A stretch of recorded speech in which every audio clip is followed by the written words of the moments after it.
I'd just like to say welcome this evening to what is a very exciting moment for us in the school, a launch of two brand new research centres, the Centre for Creative Arts, Cultures and Engagement, or CREATURE, and the Centre for Urban and Built Ecologies, or CUBE. These two centres will bring together both established research groups and new research groups, but also many, many individuals. And collectively, all these people have contributed to what is looking to be a very strong submission for the Research Excellence Framework next month. The centres also include individuals from another school within the university, Maggie Gold and Nicholas Cambridge from our School of Business and Law, and we also have Anna Kim from the Research and Postgraduate Office.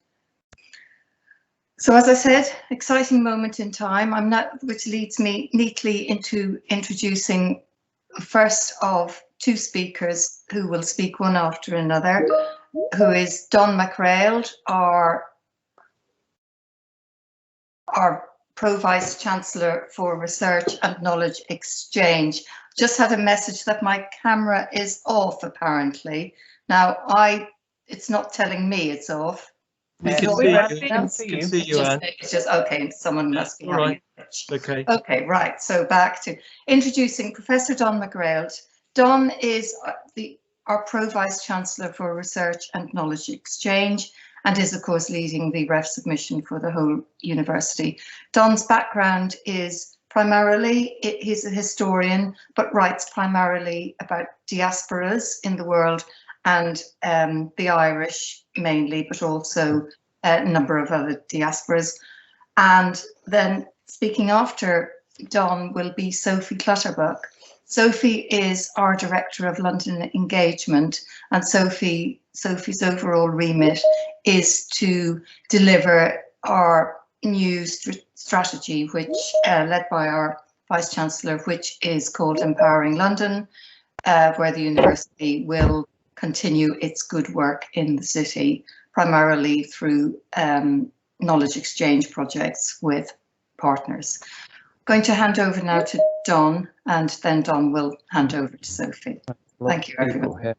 82 so far. Thank you, Anne. Just wait for the slides to be shared.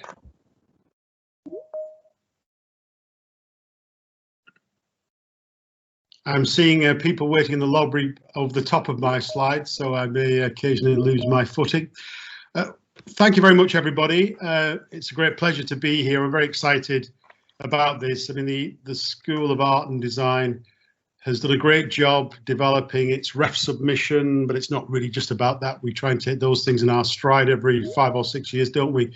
It's very, very significantly about the wider culture of the institution and about the school in particular, reaching beyond the boundaries of our school and beyond our university, and of course, interlinking with different subjects, as Anne's intimated. Now, can I request control of the slides, or would you like to turn over to the first page? It might be a bit cumbersome, this, or perhaps I can.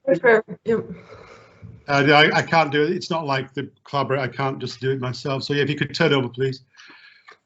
Thank you very much. So CREATURE and CUBE are two of 17 centres, groups or units. We have just one unit, but we have to mention the unit 2 in the university.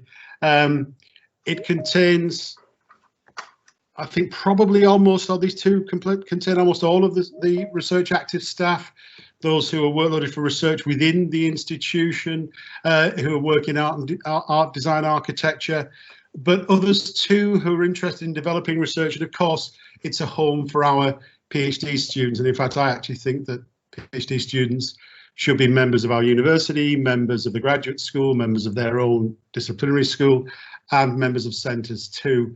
I think that they are the lifeblood of our research culture. And I know that this is very keenly felt in AAD, where there's great work done with PhD students and by PhD students. Now, just to say, for those who might be here just out of curiosity, who aren't members of the centres, but still members of our university. We do support those who are lone wolf scholars who don't particularly want to be within centres such as these. However, this is a very broad-ranging centre, and it brings together, you know, a rich array of culture which existed long before these centres were manifest. And it brings together a kind of collection of groups, of archives, of different connections. It really does represent, I mean, they're more like institutes in a way, with other units hanging off them, but we can perhaps talk about that, and I'll probably let Nick, Wessie and others talk about that themselves. But anyway, we are talking about very rich entities here. In the university, we also have a couple of cross-disciplinary manifestations, HERG and the IDRF, and actually members of these two new centres have contributed to both of those as well. So actually, you know, there is this enmeshing and interconnection across the university. We are not a big university, 10,000 students. There has not traditionally been a strong emphasis on research. We are not a research-led university. We're probably getting towards being research rich, which is a classification which those in the UK system will know and probably hate. But nevertheless, we do embed research in all the things that we do at many levels, for undergraduate students, through our master's programs into PhDs, and of course into the research of staff themselves. So we do have these different initiatives across the university, and we do, as Anne says, have members of these centres who come from other areas. And whenever we meet together as a collection of research leads, as we did today, and Nick Temple was there, the director of one of these centres, Cube. You just see how many connections there actually are, which might be manifest in direct membership of a centre, but are seen in, for example, Wessie and the School of Social Professions talking about mentoring, things like this. So I really do think these centres can bring together all the different things we're trying to do in the university: support students, mentor staff, provide foci for bidding, for organising events and so on, for housing the very vibrant seminars that exist in AAD. So this is just adding perhaps capstones to what's already a strong wall. Could you perhaps turn over for me, Beatrice? Thank you. So then, what is a centre? Smaller than an institute and larger than a group. It's not hidebound by funding requirements as institutes might be. I was looking actually at COVID research at Oxford. I wonder why, with the AstraZeneca Oxford vaccine, and the Jenner Institute and the COVID vaccine group work together, one being a part of the other. But I do think that in a way these centres are almost like institutes, which is no bad thing, but there is no requirement for them to bring in a certain amount of money and to be on that treadmill. But what they do, they really do bring together designers and artists, and different sorts of artists, architects and different sorts of architects, and those who work in theory, those who work in the interstices of philosophy and art, for example. So there are many different people gathered together in these groups, many colleagues, many students. But a centre is something that you would hope would be permanent but flexible, because of course centres that are inflexible will of course run their course when people leave. If they're the engine room of one person's ideas, then they won't last very long. Well, they're held together, of course, by values, by disciplinary approaches, and actually by what we can learn from different disciplines, which you see very strongly in whenever you go to a seminar within this group. You see architects on the ground thinking about theory, being challenged by those who are more book-based, those who are more project or ground-based, and it's really quite an interesting and vibrant environment. So centres were once things, I think, that scientists used to do, just like we historians now are obsessed with historiography, what other disciplines might call the literature search, the placement of your work within a larger discipline. We borrow from the scientists, not necessarily specifically their methodologies or their entirety of way of doing things, but we do try to organise ourselves so we don't miss connections, so that we can broaden our appeal and that we can make the most use of all the different skills we have. And I think it's probably fair to say that some of the most interesting ensembles of work do exist in the arts and humanities and social sciences within centres, whether it's the Centre for Emotions in Adelaide, or the one in Queen Mary, this kind of thing. So you see all kinds of connections there. Scientists have worked in centres bringing disciplines together forever. We've perhaps done it a little less longer if we're in the humanities and social sciences or arts, but we nevertheless do it. Centres, of course, become known for something. I think these centres are already known for something because they emerge from groups and other connections, other centres actually, which were already known for things. But I think with this traction and with this scale and volume, I think we can look forward to really strong developments going forward. Could you flip me over again, please? Thank you. So this is a kind of a hanging idea about how a centre prospers. You know, I'm the PVC for research, and whilst I'd like to see centres producing some kind of plan and reporting on the work they have done, Gabriella, you have your hand up. Do you have a question for me, or was that an accident? You're saying nothing knocks me out of my... Sorry, it was an accident, sorry. No problem. It's just a test. I am still awake. I'm not. This is not a hologram, but this is actually me. Anyway, thank you very much. You know, we have all these various things, these hurdles to leap, the TEF, the REF, the KEF, and all the various mechanisms and testing agents and forms and drivers that we're supposed to tie things into. But I don't want us ever to get away from the fact that often pure research with space to think can maybe tick all of these boxes whilst at the same time being valuable in and of itself. You know, and some disciplines can benefit more from being a la mode with government thinking, or with the Office for Students or Research England and other agencies. But actually some research is just done because research opens the frontiers and pushes us on to new ways of thinking and new ways of doing and being. I think we're going to feel some pressures around COVID.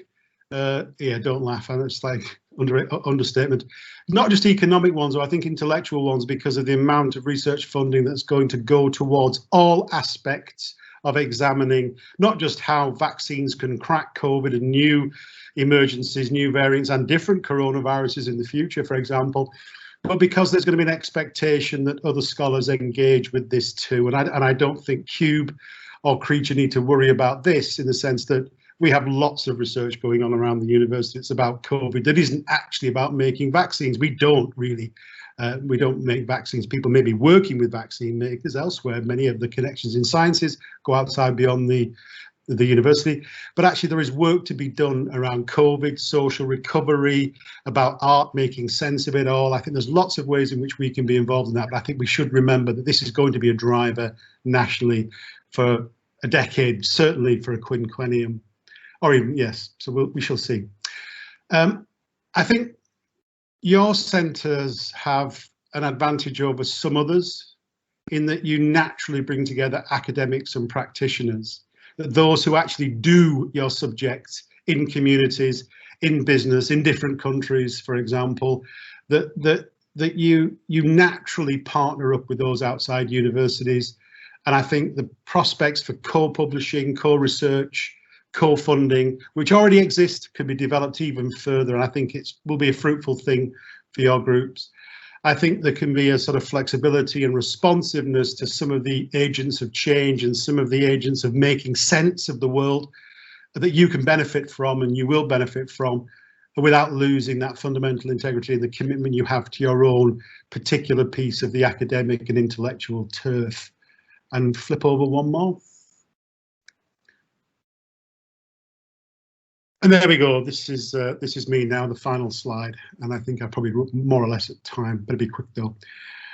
I think the creation of a durable community, the empowerment of colleagues and students, the increasing of capacity to do research, and the feeling of connectedness within your subgroups, those different articulations of research which exist in a federation like AAD, all these things will be keys to success. Ones that you will no doubt, boxes that you will push out, questions. You'll be noticed outside, inside and beyond. Of course you will, you already are.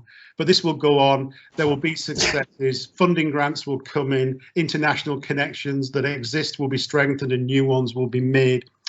You naturally work across disciplines. You are very open to this idea, and I think that you will continue to do that, and it will be a measurement of success.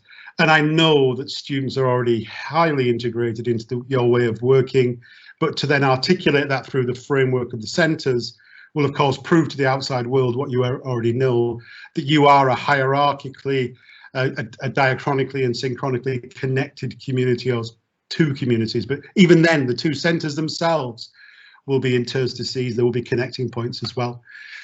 So I think it's really a great opportunity to use these centres to maximise your ability to do the things that you want to do, whilst also at the same time taking in your stride all those things like REF that Anne alluded to right at the very beginning, and to continue to produce world-class research, and to continue to be actually, when you do a pound for pound measurement, probably the best school in terms of knowledge exchange, and if not, up there with the business school, where these things are probably, it's fair to say, slightly easier than they are. There's a lot of great work done in AAD, in connecting outside, in working with partners. It's really very impressive.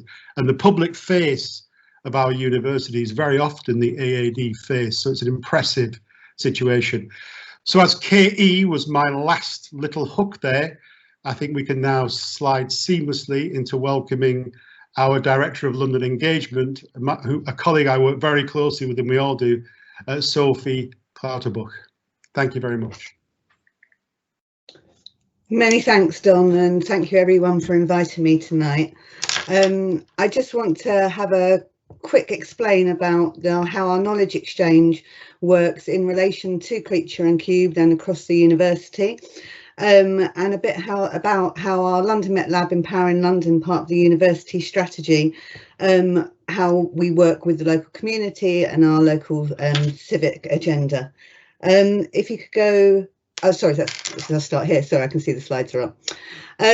So as Don nicely just said to everyone, we really are trying to link our research and knowledge exchange together at the university. And one of the ways we're doing this is our strategy talks about our place in London. Now, we all know London's one of the greatest cities, most wealthy cities, etc. in the world, but we also know it's got some of the biggest social challenges and social inequalities in the world as well. So we believe that actually the university making a contribution towards meeting those challenges is a key plank of our institution's strategy, and that's come through the London Met Lab Empowering London. If you could go to the next slide, please. So working across the university, and as Don mentioned earlier and Anne mentioned as well, particularly with our research centres, we want to try to hit these goals, which are to embrace the strategic priorities of London partners and the concerns of our local communities to support the city's economy and address the social issues it faces, to provide opportunities for our staff and students to give back to our city and contribute to its success, and to provide the capital with value-driven graduates who will support London's transformation in line with our mission. If you could turn to the next, please. So to do this, we've taken a different view, and this is going to be linking to our knowledge exchange view as well, is rather than looking at specific projects or areas or place that we want to work with, we're actually looking at 6 of the biggest challenges for London at the moment. And I thought it was interesting, Don just mentioned COVID. The more we speak to partners, they're linking COVID to all of these challenges as well. And there is a lot of work going on about COVID recovery, which Don said there's a lot in science, etc., but a place for Creature and Cube, we've got a lot on the reimagining of the high street, for example, is a lot of work that people are wanting to do right now. If you go to the next slide, please. So this is just the definitions of each area. So with crime, it's reducing crime, which is unacceptably high in the capital. We want to support our partners to reduce gun and knife crime, domestic violence, harassment and persecution. Poverty and deprivation, tackling our poverty and deprivation that high percentages of Londoners face. We want to support people into employment, reduce within work poverty and improve London's chronic problem around housing and homelessness. You go to the next slide, please. Social wealth, developing social wealth while building towards an inclusive economy and assisting London to thrive and provide benefit. We want to support organisations of all sizes, and we're particularly working with SMEs at the moment, through holistic organisational support to address the skills gap and the issue of fair pay and ethical labour conditions. With COVID, this is an area that's also been really high recently. Improving the environment, the capital, to avert the climate and ecological breakdown that possess a major to our current and future generations. We want to help our partners to ensure that London becomes carbon neutral, clean air, and is at the forefront of urban greening. Again, this is something that Creature and Cubed are very involved in. Next one, thank you. Discrimination, challenging the discrimination which impacts on Londoners to provide BAME, disability, age and religion. We want to help create communities where difference is respected and celebrated, and to support the development of public services that help the needs of every member of our city. And next one, please. And health improvement, tackling health improvement to empower Londoners to reduce health inequalities that prevent many of them that meeting their potential. We want to support the community and public healthcare professionals by encouraging people to adopt a healthy diet, undertake physical activity on a daily basis, and improve the mental health of our residents and how they live that experience. And again, this is particularly linked to that area. We've got a strong presence within our communities within these challenges, using these challenges as an area to look at our combined focus on. We have challenge champions across the university, including in our architecture and design, who are specialists in those 6 areas, and also researchers as well as, and quite, some very good researchers within there as well. We help comment on public policy, and we work with a lot of community partners. We've got very strong presence within our 3 boroughs of place, which are Islington, Hackney and Tower Hamlets. As Don said, AAD and Tower Hamlets, as they do the majority of the work at the uni, probably with Tower Hamlets. And we also have long exploited our space for public good, opening the doors community for popular events, training and knowledge exchange. And we do this for councils, businesses, charities, community groups, professional associates and other external bodies. Next slide, please. This is just a partner snapshot. Just want to say, you can go to the next one as well, that we actually have over 600 community partners at the moment. So we'd be here all day if we kept on doing that. So we go to the next one. And just next one, sorry. Just a quick example. I'm not going to read them all out, but this is just an example. This was the first month of COVID. So March 2020, this is everything we did in the first months regarding knowledge exchange, helping as a university, etc., etc. If you go to the next one as well. And that's just some more there. Some of the things we did. Just give you a second for that. And that's pretty much for me. I'm really excited about Cubed and Creature opening. I can see a lot of ways we can work together. And so I'm really looking forward to them starting. Thank you, everybody.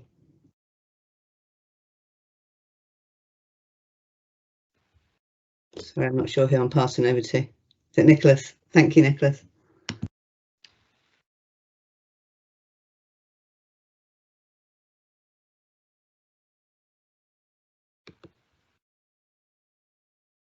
Right, thank you very much, Sophie. That's really interesting, very, very fruitful and productive for our research centres, and also Don.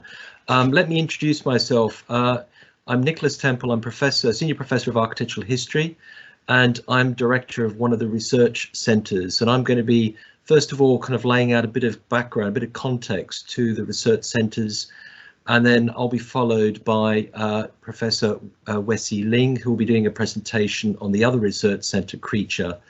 So it's basically going to be in 2 parts. Next slide, please.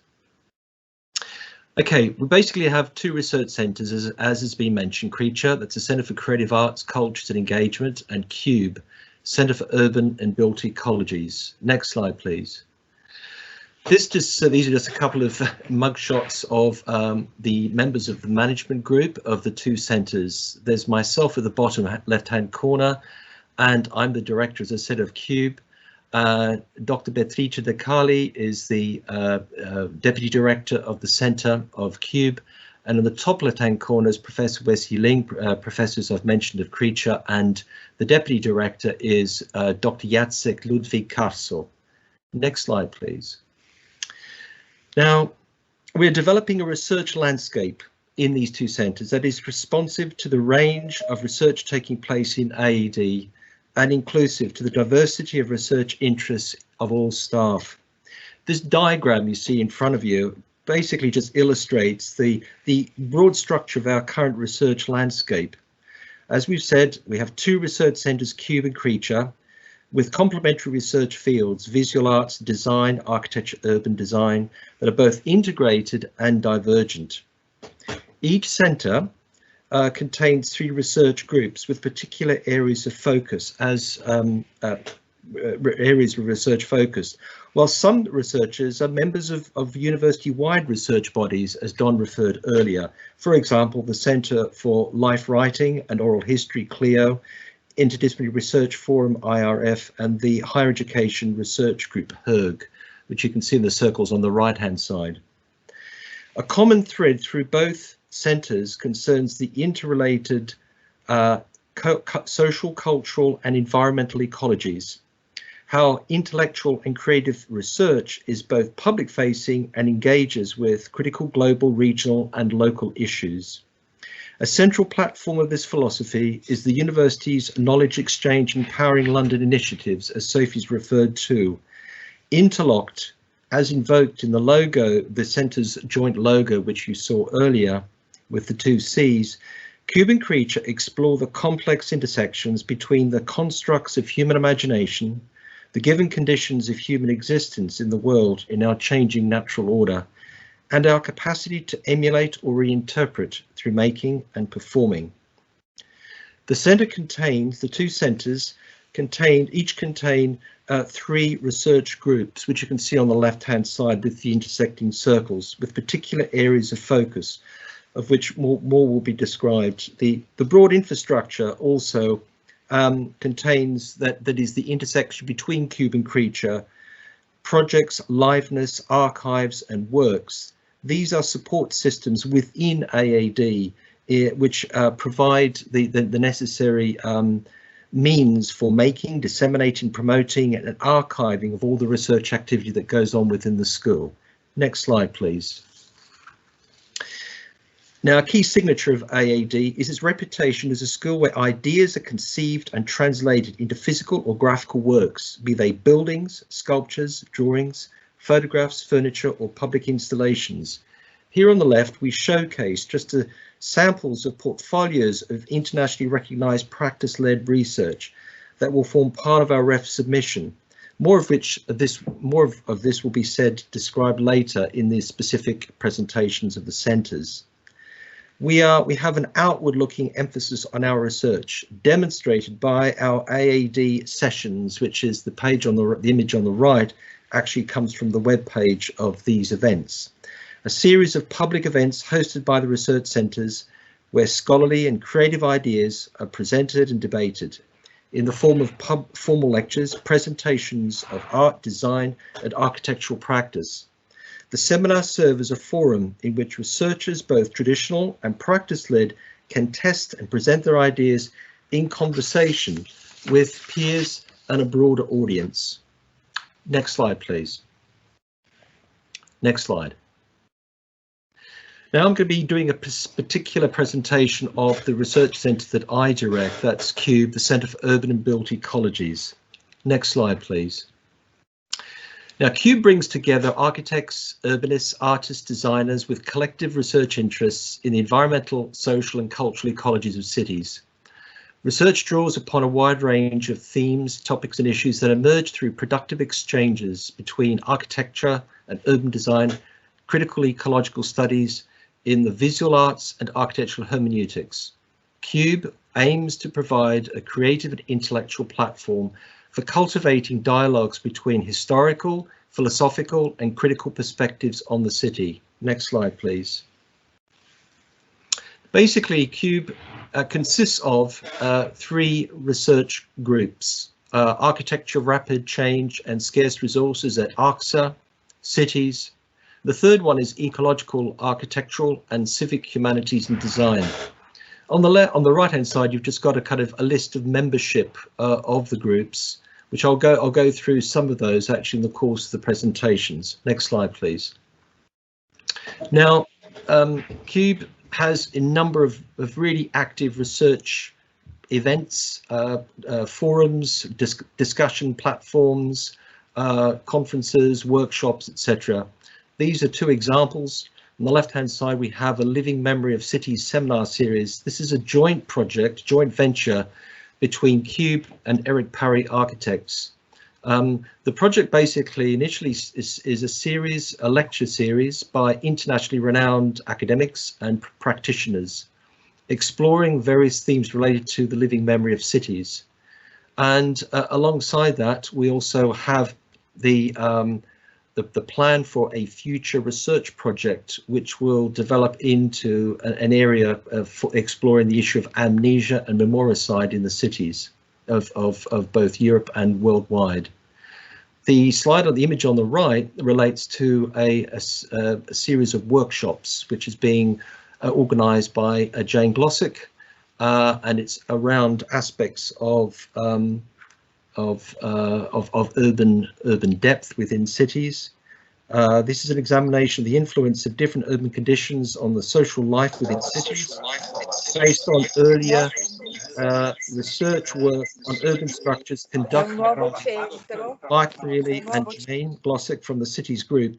The workshop comprised a series of presentations and discussions sessions in collaboration also with Professor Ben Colburn from Glasgow University. Next slide, please. Now, the Centre for Architecture, sorry, the research group Architectural Rapid Change and Scarce Resources, ARCSA, is a research group which is actually chaired by Professor Maurice Mitchell and co-chaired by Bo Tang. ARCSA is a studio-based teaching and research area within the practice and discipline of architecture.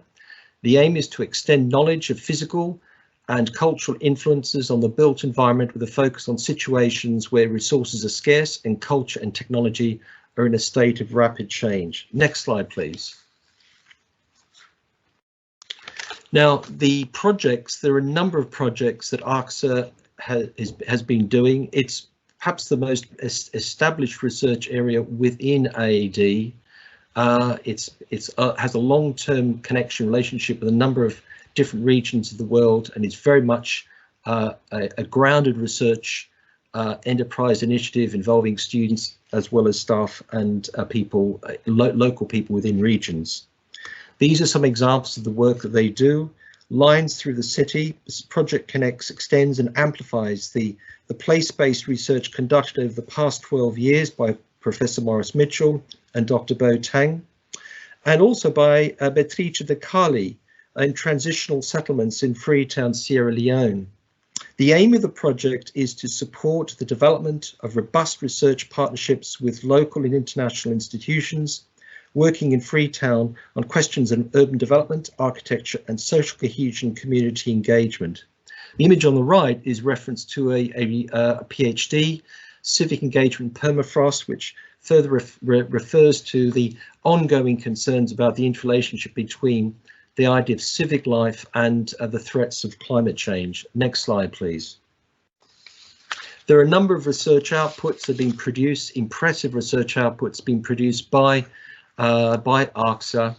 These are just a list of publications, but there's a very interesting book which I'd recommend you read, called Loose Fit City, the Contribution of Bottom-Up Architecture to Urban Design and Planning, published in 2017, which is actually forming part of our research submission. Next slide, please. Now, the next group within the centre, within CUBE, is Cities, which I've referred to earlier, chaired by Professor Mark Brearley. Cities Group strives to address critical urban challenges through a creative and collaborative approach.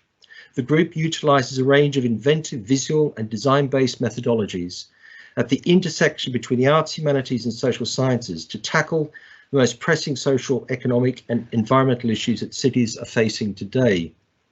These in turn relate to urban transformation, community cohesion, grassroots activism, and the interpretation of urbanity.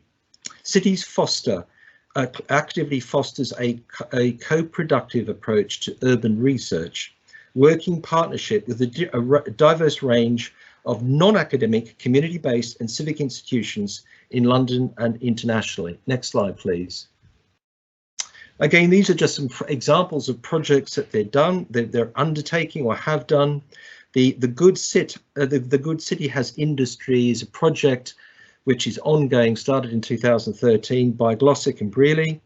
It undertakes action research projects primarily focused on the promotion, retention of local industries within European cities. The research is impact focused and concerns revealing industrial economies in London and Brussels. The methodology they apply to this is under 3 areas called audit, reveal and promote. And the process of persuading stakeholders that such economies are of social and civic value. Their sites of focus include the Old Kent Road in London and Brussels in Belgium. These places are the subject of 2 research portfolios, which form the basis of our submission or forthcoming submission to the REF. Next, the image on the right, urban depth and autonomy, relates to the earlier workshop I highlighted about urban depth workshop. And this is a project, is an extension or directly related to the workshop, which is basically an exploratory debate about themes related to urban depth. And this work is concerned with exploring the structure of urban depth, a structure present in buildings, blocks and cities, whereby spaces are differentiated into zones characterized by different norms of decorum, privacy and access. Implicit awareness of these zones and the boundaries between them coordinates where people go and where they do what they do in architectural space, both individually and collectively. The Glossick has recently run a series of workshops, which I referred to earlier, involving more than 25 academics on topics of exploration that will shed light on many of the urban other theories and disciplines. Next slide, please. In addition, we have a number of funded projects. The one on the left is Beatrice de Carli's project, which is an Erasmus Plus project called Designing Inclusion Live. This is a collaborative research project seeking to create capacity for innovation in architectural, urban design and planning, education and practice to support the inclusion of migrants in European cities. The image on the right, Contested Territories.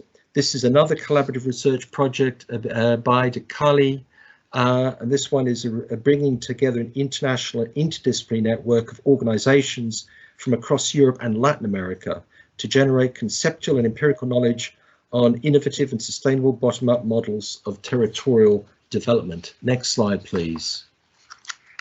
These are just a selection of outputs from the group. The one on the left, Change by Design, Imagining Equitable Cities, which is one driven mainly by Beatrice de Carli. The one on the right, the Good City Has Industry. This is in reference to the project I mentioned earlier about the exploration of local industries within cities. This is the Brearley and Glossick project.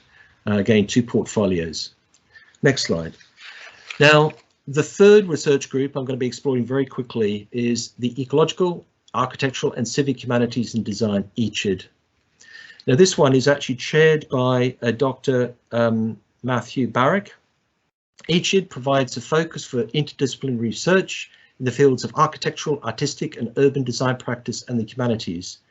ECHID takes a critical perspective on the humanistic and cultural foundations of the creative arts, testing the degree to which this historical background informs the emergent ecological genders in art, design and art practice. Next slide, please. Now, a very strong part of ECHID, a very strong component of the research in this group is architectural practice.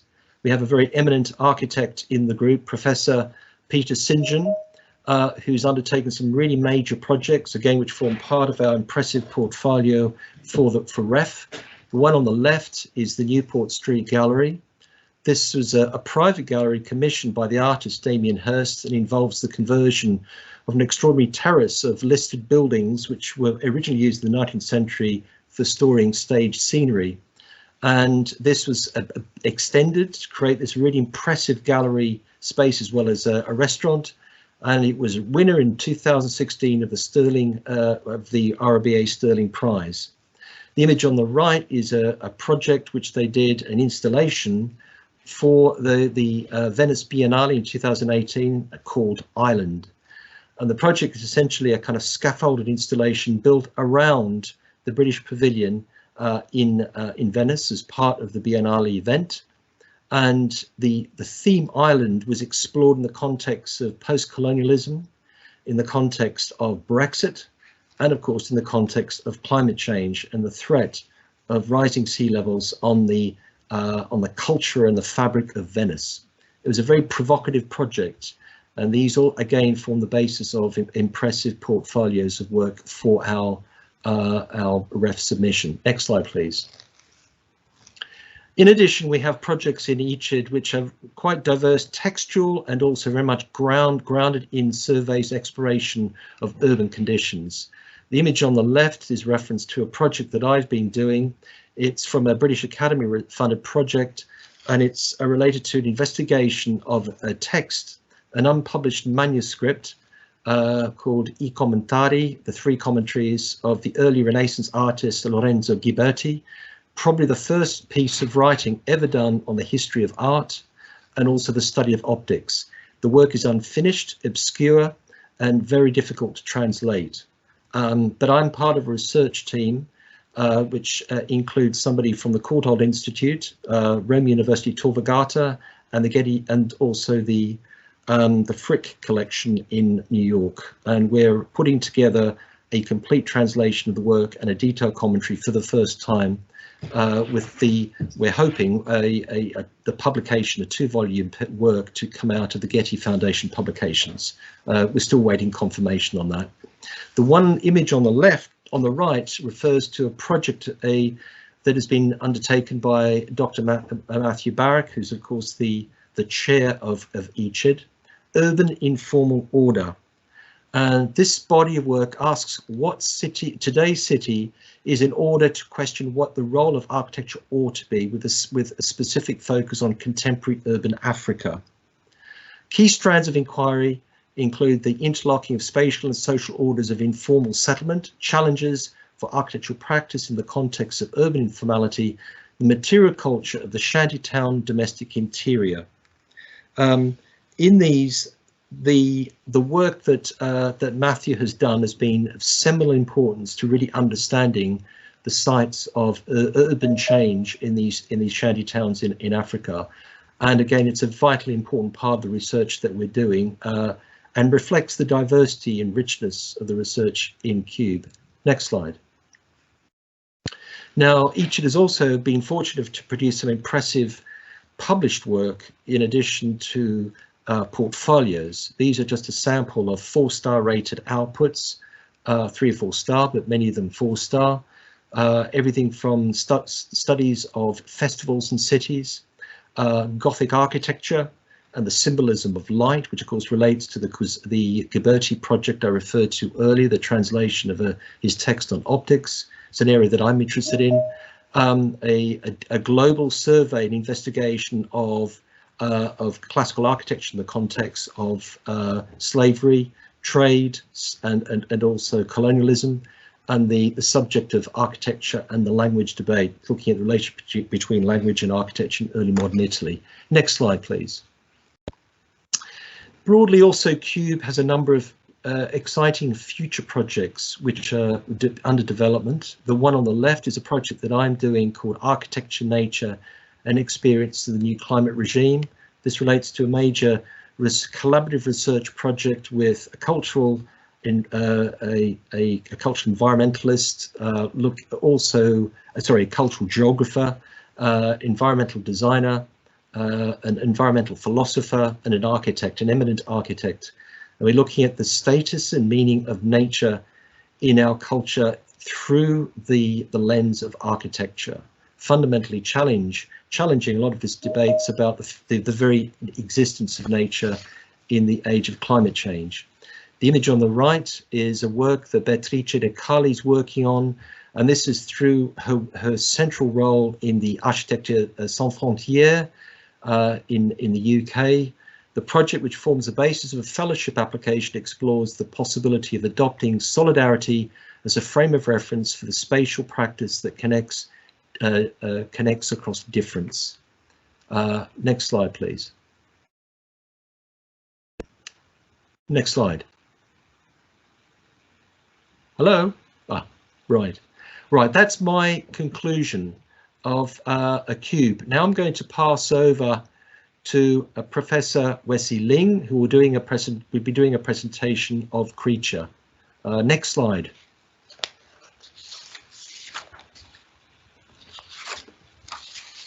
Thank you, Nick, for the stimulating talk on the work of Cube. I'm going to share my screen for my presentation.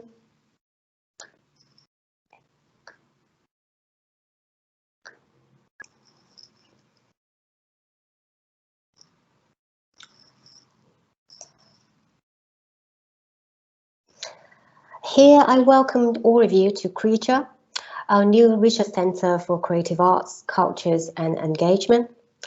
I'm Wesley Ling, Professor of Transcultural Arts and Design and the Director of Creature. With my Deputy Director colleague, Dr. Jacek Lewis-Scarsel, for the first time, we bring together interdisciplinary research in art and design study and practices across the School of Art, Architecture and Design, underpinned by cultural impact and societal engagement. Under the roof of Creature is a range of disciplines, including art and design practices such as visual arts, performance, photography, film, fashion and textile, interior design, as well as their theories and histories and the visual material culture. As a new centre, Creature is in its stage of infancy to build research capacity, reaching out for visibility. Our centre takes on the role to substantiate research excellence in the creative arts at our school, supporting research colleagues and postgraduates. We respond to university-wide and inter-school level collaborative initiatives. This is demonstrated in our close ties with CUBE, links with London Met Lab, and collaborations with Interdisciplinary Research Forum, Centre for Equality and Inclusion, and the Research Centre for Global Diversities and Inequalities. In this presentation, I will introduce you the mechanism of Creature and articulate some of our connections with the university-wide and inter-school level initiatives. At Creature, there are three thematic research groups: Public Face, Making Matters, and Transcultural Exchanges and Network.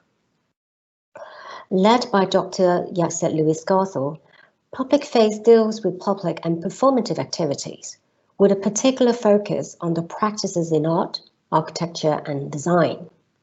Some of the key themes include public knowledge, public property, examining public engagement, spectatorship and participation.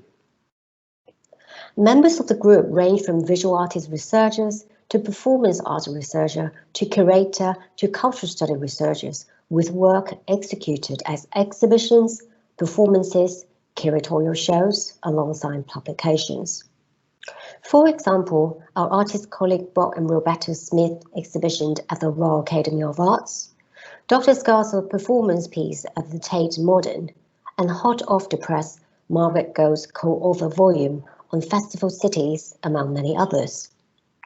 Following my presentation, you will learn more about Dr. Scarsel's performance and Bob and Roberto Smith's practice in a couple of short video clips. Making Matters is coordinated by Joanna Houston. This group concerns the practices, processes and theories of the creative arts. In particular, it reframes our understanding of the act of making and how this may be viewed both as a methodological vehicle and as the outcome of a rigorous research process. Members in Making Matters have expertise in silversmith making, the use of timber, and human-animal studies. Projects include Dr. Joanne Houston's sound art performance at Nordic House in Iceland, Simone de Hompo's Glenmorangie commissioned, now permanently housed at the National Museum of Scotland, which you will find out more in a short video later on, and George Faraday's Homegrown House project, which you will hear more in the later part of my presentation. Transcultural Exchanges and Network is led by myself. Sitting alongside photographers and filmmakers, this is the only text-based focused research group at Creature that brings together art and design histories, humanities, practices, and industry for knowledge exchange. Our group deals with cultural interaction, transformation, and entanglements in the visual material culture, shaped by transcultural and intercultural transactions. Work generated from this group ranges from film and photography to publications. Group members such as Anya Dubowska hold multiple photographic awards, including National Portrait Gallery Photographic Portrait. Our photographer colleague Paola Leonardi consults European University Institute in Florence. And filmmaker colleague Eteras Akaramis has recently edited a volume on migration in cinema, gathering a collection of writings from artists and filmmakers, turning moving images into written words. You'll later sample a taste of his film in a short clip after my talk.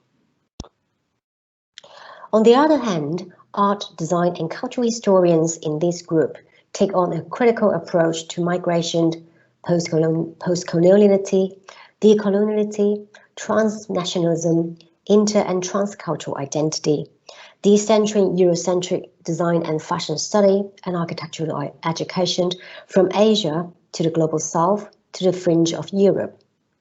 Some of us have been taken international fellowships and residencies and Design History Society Publication Award. At Creature, 3 types of event defines its structure. Creature Lab is an on-demand laboratory to pitch and test ideas for future research development. It aims to provide a collegial platform to rehearse and seek feedback for research presentation, practice, and publication through show and tell. Internally run, it acts as a platform to support early career researchers and postgraduates within our schools. In our first Creature Lab, for example, George Faraday questioned the lack of use of locally sourced timber in UK construction. His project examines how locally grown timber can be specified more in regional architecture. George then walked the participants through a strategic process of securing seed funding for his project and to establish a body of research that might lead to further funding and collaboration. In the middle of this slide, you will see our flagship AAD sessions, which Professor Temple highlighted earlier in his presentation, and many of you might have attended a few. Co-created with CUBE, AAD sessions are a series of public conversations that bring together researchers and practitioners from our school to exchange knowledge and cross-fertilize ideas across disciplines. It is a platform for our colleagues to present their latest and ongoing research, generating conversation and feedback from within and outside our school. These interdisciplinary sessions are usually held on a Thursday late afternoon or over lunchtime. Past events included talks on the curation, the invention of narrative, creativity, interdeterminacy and representation, among many others. Our third type of events is thematic research series. It is usually derived from a specific research group at Creature. The series focuses on a research topic delivered by internal and external speakers. One of our stimulating series, initiated by the research group Public Face and convened by Dr. Jacek Luis Garzo, is Performance, Monuments and Public Spaces. The last 2 events, one on revisited counter monuments and another Festival Cities, were particularly popular. For the latter, tickets were sold out in days following the live link. There are 2 more events coming up in the next few weeks, featured here on the right-hand side of the slide, performative monuments from Dr. Mitch Richard from Art Institute of Chicago, and kitchen table monumentalism from our colleague Phil and Galia Collective. You'll find more details of our talk on our website. Another thematic research series is Decentering series, reorienting the study of museum, labour, gender, fashion and design history. Driven by transcultural exchanges and network research group, we team up with university-wide initiatives, research centre and external speakers. Together with our University Centre for Quality and Inclusion, we co-host a seminar with Cape Town-based African Fashion Research Institute on decolonising fashion, joining force with James Hunting, course leader of fashion textile at our school, as a discussant. Another seminar of Bolivian creative industry, we will collaborate with our University Research Centre for Global Diversities and Inequalities to stage Professor Kate McLean from Northumberland University. I understand that a speaker from the Centre for Global Diversity will take part in this event too. So watch this space. In June, Dr. Harriet McKay and myself will bring together Amanda Pinath from Derario Museum and Dr. Christine Chiseska from the Victoria and Albert Museum to our University Interdisciplinary Research Forum to discuss collecting and re-representing global culture of dress, textile and design in the museum. You found detailed program in the months to come on our website. Apart from public events and research series, our members are undertaking a number of funded research projects. Here, I'm going to give you a flavour of some. Also highlighted in each is their link to our university initiative of Empowering London at London Met Lab. For example, at Public Face, Dr. Yatza Luis Garzo is working with the partner Architectural on the role of mass gatherings in reclaiming public spaces, examining new strategies for cultural mass gathering in a post-COVID future. This project takes Architectural, UK's leading producer of public art and mega events, as a case study to build an inclusive economy to enable everyone to thrive. The project considers organisational support through strategic initiatives, which is one of the key themes of social wealth at London Met Lab. At Making Matters, George Faraday's project of homegrown house devises concepts for sustainable, low-cost prefabricated housing made from domestically grown timber and round wood thinnings. Partnered with Berlin Estate and grown in Britain, the project addresses the limited use of locally sourced, small diameter round wood in constructions in the southeast of England. The project will focus on Coppice sweet chestnut timber for its natural durability and mechanical properties. The sustainable concepts and innovative design derived from this project can make an impact on London housing construction, addressing one of the key themes on environment at London Met Lab. Multicultural Arts Institutions at the Crossroad is my project sprang from transcultural exchanges and network research group. It investigates the ways in which cultural policy impact on the operation of creative labour, organisations and artistic production in the building of and sustaining multicultural heritage. Partnered with the Centre for Contemporary Chinese Art, we archive the organisation's on-site Artist in Residence programme during its pivotal period. Through 2 panel discussions, we will generate dialogue with other multicultural arts archives and institutions. The first one on Institutional Art Archive articulates the role and challenges of institutional archive as an active agency for memory that expresses and sustains multicultural heritage through contemporary visual art. This panel is approaching. I'd like to invite you all to join us next Thursday. Our second panel on pressing challenges aimed to uncover systematic issues within multicultural art institutions and the sectoral challenges of equality, diversity and inclusivity in recent years. We team up with a representative at the Arts Council England, London-based Innova, practitioners and academics to collectively address issues against the backdrop of funding pressure, organisational survival, and the shifting political and social cultural landscape for the creative industry. Discrimination is another focus of London Met Lab, which supports communities where people of all backgrounds can thrive. Our project echoes it in the developmental needs of public services and the concerned communities. Here is just a snapshot of our activities and Creature. Those of you interested in a doctoral study with us will welcome your ideas and proposal. Do get in touch with Dr. Scarzo and myself. We'd like to see many of you in our upcoming events. You'll find more of our project's details and activities on our website.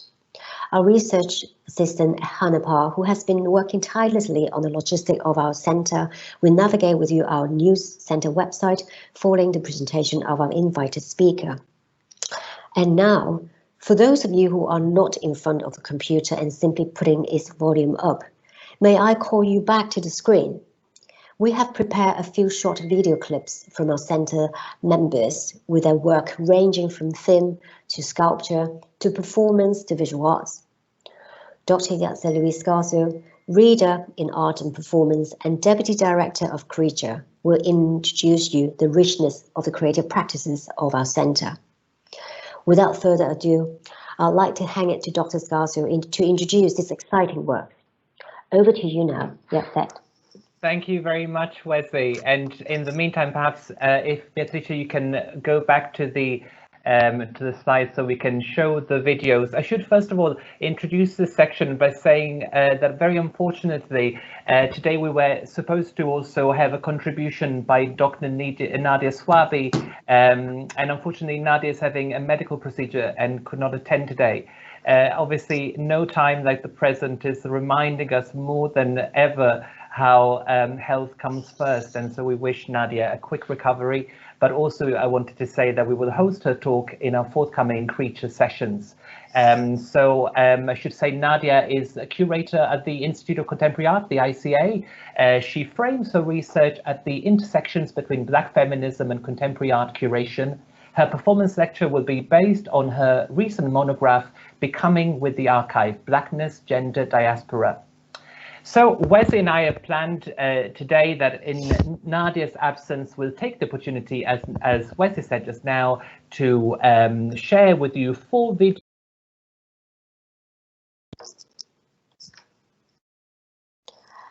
Yatza, you muted yourself. Ah, well spotted. Thank you, Wesley. Sorry, I was just saying that Wesley and I planned in Nadia's absence to take the opportunity to share with you 4 video examples of practice-based projects led by Creature members. Now, as we know, when we share the videos on Teams or Zoom, videos can sometimes be tricky, so I'm going to post at the same time the links, the direct links on our chat. But I think you should be fine with simply watching them on the screen as we share them. If you might just find that the video gets a little bit fidgety sometimes. So I'm going to post it now. So you see once again that I'm posting the links on the chat as we show them. And I'm just going to introduce our first video. The first video is, and our first example of practice-based research is going to feature Associate Professor Patrick Brill, who, as many of you will know, is a global name in the arts world known as Bob and Roberta Smith. In this particular project, which is featured as one of our key impact case studies in the REF, he was commissioned by 1418 now as part of the World War I centenary in a piece called Make Art Not War. Have a look.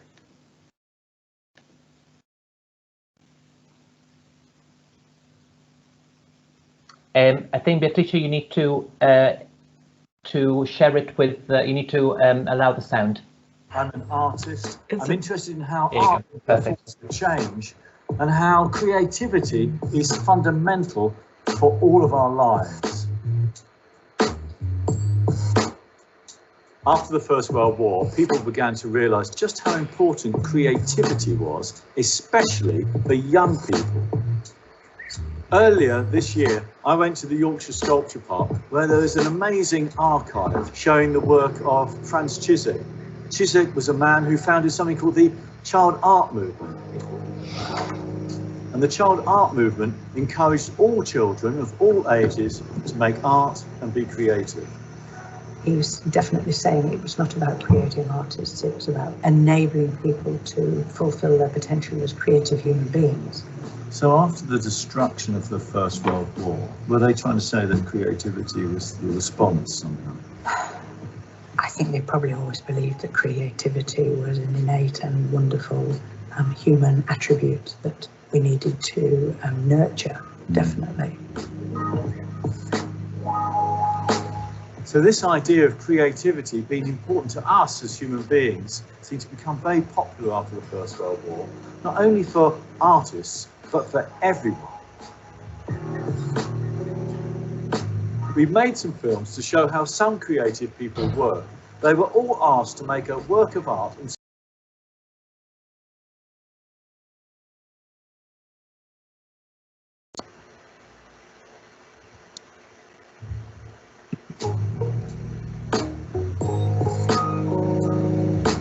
Creativity is not easy to describe. It's lots of different things to lots of different people. You might be a musician who needs to sit in a solitary room, rather like I do. I'm a painter, I need to be alone in my studio to make my art. Or you might be somebody who likes to collaborate with other people, and we might call that an ensemble activity. Or you might be the kind of person who works and develops a process from something very particular, and it becomes incredibly complex and beautiful. It's about feeling confident. It's about feeling confident to say things, to develop opinions, to be able to contribute to the world. Your process doesn't have to be all of these things, but it will definitely be some of them. War has a long relationship with art. There are war artists, war poets, and war photographers. But what about peace? What about peace sculptors? What about peace poets? I am fascinated by what peace means to artists. Watch the Make Art Not War films to find out more. But now it's your turn. I want to find out what peace means to you.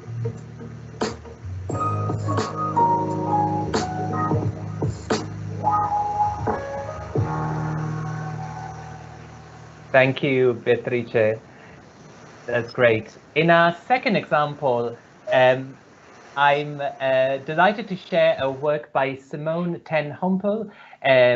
Simone is reader in metalwork, and in response to a commission by Glen Morangi and National Museum of Scotland, she created this work, and we should say that the commission was a particularly open brief, and Simone told me about the way that she was asked to create a piece reimagining medieval early Scottish silversmith. The project involved a close working relationship and exchange between historians, curators, restaurators, and Simone as a practitioner from the craft of metalwork. The resulting piece was called Coordinate, and Simone would like to thank the National Museum of Scotland, particularly Sarah Rothwell and Adrian Maldonado, as well as London Met, for their support. I'm including, if you see on the chat, Simone's website in the links so that you can also see an example of a bit more context to her work as well. Have a look.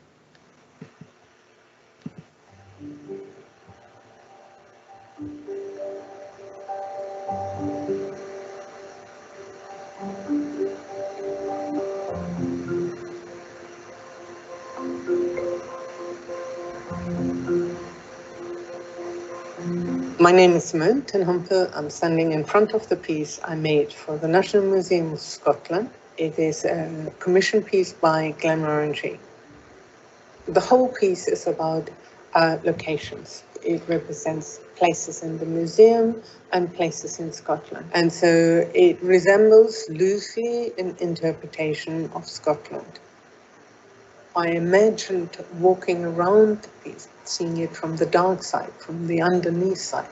And that was really what I wanted to have, that the discovery and appreciating new things, and that is more important than one single point of view.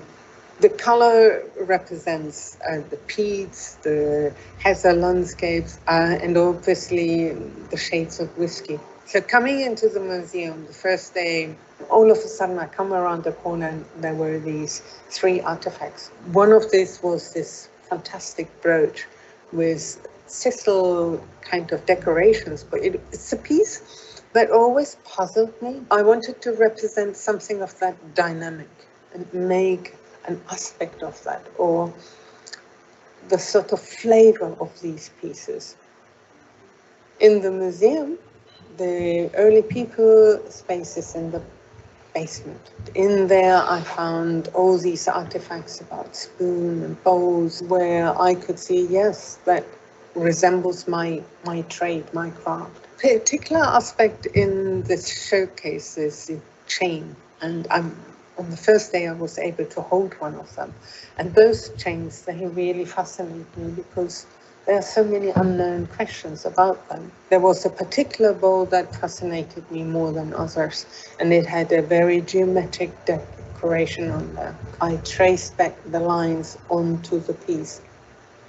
The one at Tain is this big stone. It has the Glenmorangie logo, or where they took the logo from. Having been there on a glorious day with beautiful sunshine, and that was really important, and it was a real mark.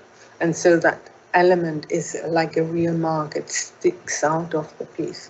There are sort of apertures, views into this particular spaces of Scotland. Places I saw in Orkney, you walk up a landscape, green, and all of a sudden there's a hill, and it has a hole in there. And it's really luring you into it. The slate and the building of it was really precise and very neatly organized.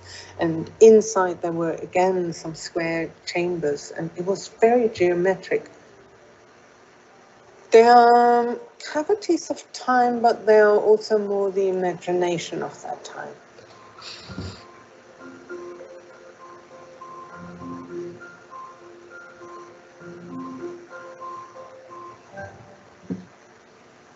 Thank you. We've got a third example, is a film work by Hectoras Arkomanis, who's a filmmaker and senior lecturer in architectural history and theory. The piece is called Work, Memories of Work, and it's a film research project in progress. It was filmed in a tannery in the area of Ilionas in Athens, and it is a diptych film. The first part focuses on the condition of labor in the tannery, which is isolated from the city, visceral, with unrelenting noise. In the second part, work becomes intangible. The defunct factories in the area of Ilionas are shown in a moving postcard format, a comment on lost work, declined industries, and abandoned collective futures. Have a look.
Thank you, Beatrice.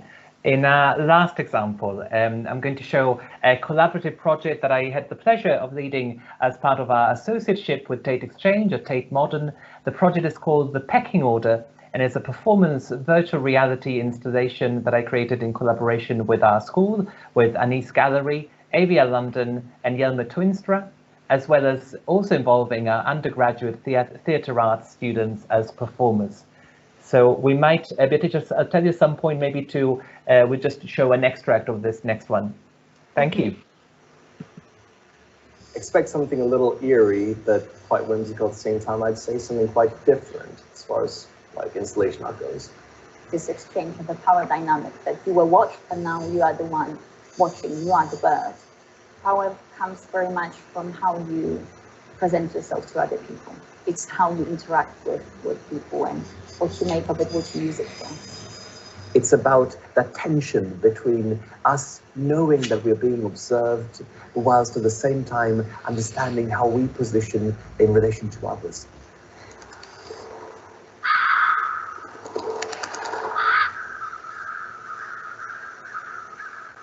So this project is about surveillance and power relationships.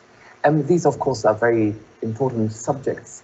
But for me, it doesn't mean that they need to be necessarily treated in a non-humorous or non-playful way. So we approach the subject by inviting the audience into an observed scenario. They are inside what we call an observation nest, and they are engaged in simple tasks to do with spacing yourself in a location. So for instance, if you imagine you are on the tube, where would you sit? Or if you imagine you are at a meeting, where would you sit around the table? And whilst performing these tasks, they are constantly reminded to ignore the birds watching them. And this idea of having these characters, these humanoid birds in suits that are there constantly inspecting the audience and reminding the audience of this paradox of ignoring their presence is, of course, the point of this installation. You go downstairs and then there's like a number of kids running after you, trying to like grab your beak and making mocking crow sounds. Like that is something that you cannot, that I did not expect. There's a lot of things that you cannot anticipate. You just have to trust your impulse.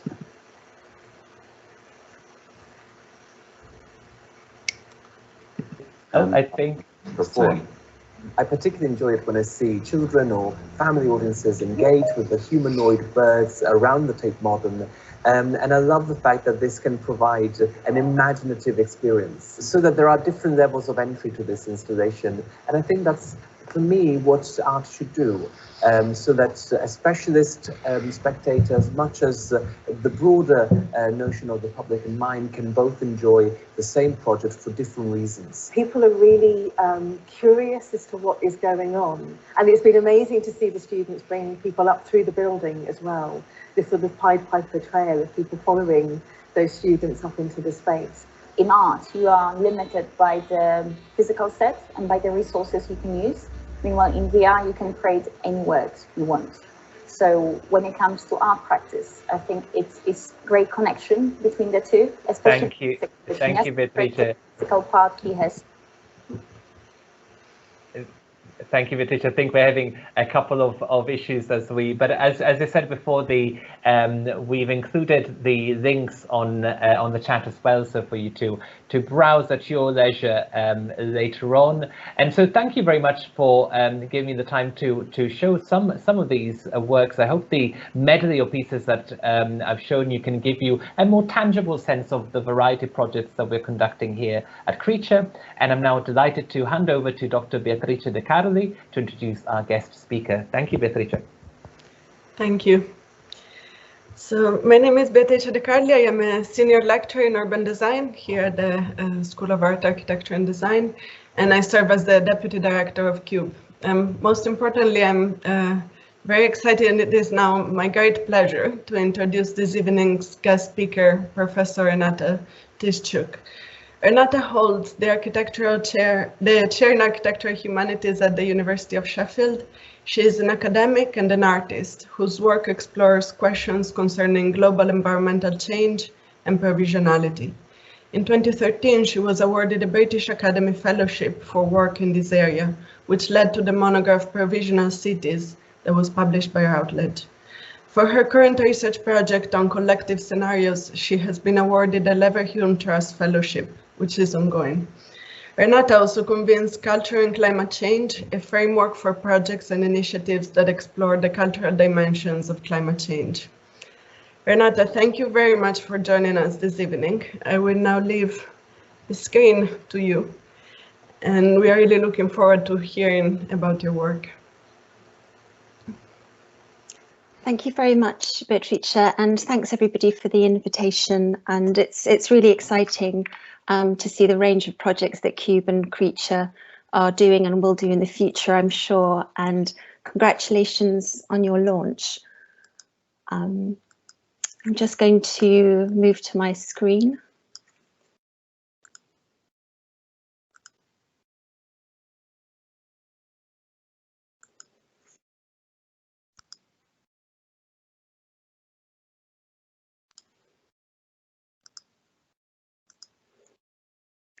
Okay. So my talk will draw on research projects and public engagement experiments grounded in arts and humanities approaches to climate change, but it's also a provocation and an invitation, in a sense, for more much needed work in this area.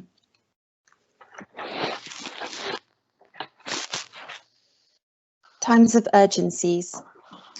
Urgencies have other temporalities, and these times are ours. These are the times we must think. These are the times of urgencies that need stories. So these are the times of runaway climate disorder, of mass extinctions, of wildfires, rising sea levels and pandemics, toxic residues, cascading social inequalities, insurrectionary politics, and doomscrolling. These are times of crisis, disaster, catastrophe, tipping points, accumulating risks and hazards. And these are times of doomsday clocks moving ever closer to midnight, of great accelerations, of epoch-changing shifts, of end times, deep time, the long now, and no return. Alarms and wake-up calls abound, time's up. And still, these are times of always doing too little, too late, of missed targets and failed pledges, of inadequate preparations and bad timing, of dithering and delay. The time for response is brief, or long gone, or simply left to generations to come. These are also the times that draw attention to the complexities of a turbulent present, made up of unruly and entangled temporalities, and diverse and discordant experiences of time, urgency, and climate crisis. These are times of multiplying urgencies where the future is at stake. In conditions of everything change and intertwined crises, these are some of the questions. How is it possible to care for, imagine, and make livable futures? What does it mean to pay attention to others in times of urgencies? How is it possible to think of and practice the future otherwise? And what is our responsibility today as educators, practitioners, students in these urgent and troubled times? I'm interested in the potential of critical storytelling about living with uncertainty, and this calls attention to the ways in which, in conditions of climate disruption, cultural social imaginaries are being shaped by and are shaping the sense of the world as no longer a stable entity. Stories are ways of coping with this unsettlement, and in Donna Haraway's terms, of staying with the trouble. This is also about the need for plural stories with multiple perspectives on how to live in the future in more just and equitable ways. Stories of planetary coexistence with vulnerable humans, future generations, errant materialities, other species and organisms, even viruses. The way a society imagines its future matters, and who gets to do the imagining matters. Scenarios are proposed as a way of imagining the future otherwise in conditions of planetary turmoil and unsettlement. Indeed, scenarios are configured around the question, what if? There is a widespread sense that this is a time of political and social reckoning for a planet of cities in planetary crisis. We live on a perilously disturbed planet. The expansionary dynamics of global capitalist industries in tandem with fossil-fueled rapid urbanization and an insatiable demand for resources has seen the extractive frontier constantly redefined, ecosystems disrupted, and Earth systems destabilized. Existing international laws, treaties, protocols, rights created to moderate such tendencies have assumed relatively stable conditions, resources, and geographies. Responding to a dynamic Earth and the shifting and intersecting conditions of environmental crises, from climate changes, changing coastlines, displacement of peoples, to species migrations and extinctions, requires finding new ways of navigating this climatic and geopolitical terra incognita. The contribution to and experience of climate disruption is not equally distributed. Globally, economically, and ethnically marginalized populations tend to be geographically and culturally placed to bear the brunt of rising waters, temperatures, impacts of disease, and as a consequence, suffer disproportionately. At the same time that the scale of human impacts of gargantuan agency capable of changing planetary systems is made obvious, human agency, and with it, capacity for action, is undermined and diminished. I've called this a crisis of agency and set out the challenges to architecture to acknowledge this planetary condition and predicament, to rethink the processes, products, practices, as well as the profession of architecture through an exchange with the planetary dimensions of human existence. This is about responses and responsibilities when faced with the spectre of an uninhabitable Earth that needs to go beyond the usual mitigation and adaptation strategies, technical solutions, service provision, and risk assessments. Sorry to interrupt, Renata. Are the slides supposed to be moving? Not yet. Not yet. Okay, just checking. That's okay. Sorry. I have a few and then I have many. An agency of transformation, how things could be otherwise, is about inhabiting the politics of crisis and seeking to transform it. It is also about the potential for transforming with it. So if the world as we know it is ending, architecture as we know it is inevitably transforming too. What does it mean to live with climate emergency? Are we now in the real emergency? Were previous alarm calls just rehearsals? Were warnings across the last half century wrong? Emergency situations are defined as both extraordinary and exceptional. Emergency narratives imply, however, that volatile situations can be brought back under human control through the exercise of political or technological fixes. The 2018 special report from the United Nations Intergovernmental Panel on Climate Change, or IPCC, on global warming of 1.5 degrees, in line with the 2015 Paris Agreement, heightened the climate change rhetoric and generated a series of dramatic headlines. For example, we have 12 more years to limit climate change catastrophe. World leaders told they must act over climate change cliff edge. The world has just over a decade to get climate change under control, UN scientists say. Many of the current planet-saving proposals that have followed, including the Green New Deal or geoengineering fixes, have been framed as the last chance to avert catastrophe, to stop and prevent climate change. There have been countless declarations, extravagant pledges, target setting and promises to accomplish the near impossible in ever diminishing timescales. Is it possible to sustain this level of emergency? What is the right quality of urgency for the predicament we are in? And how should it take account of a very distributed and very uneven experience of emergency? Is it always too late or never too late? Is this end of the world story the one that helps people make sense of, navigate, inspire agency, and learn to inhabit a troubled world? In spite of warnings and bad portents, it is a story we seem to be intent on ending badly, with little sign of concerted global emissions reductions or a big enough change in attitudes or practices. Is it still possible to change the ending?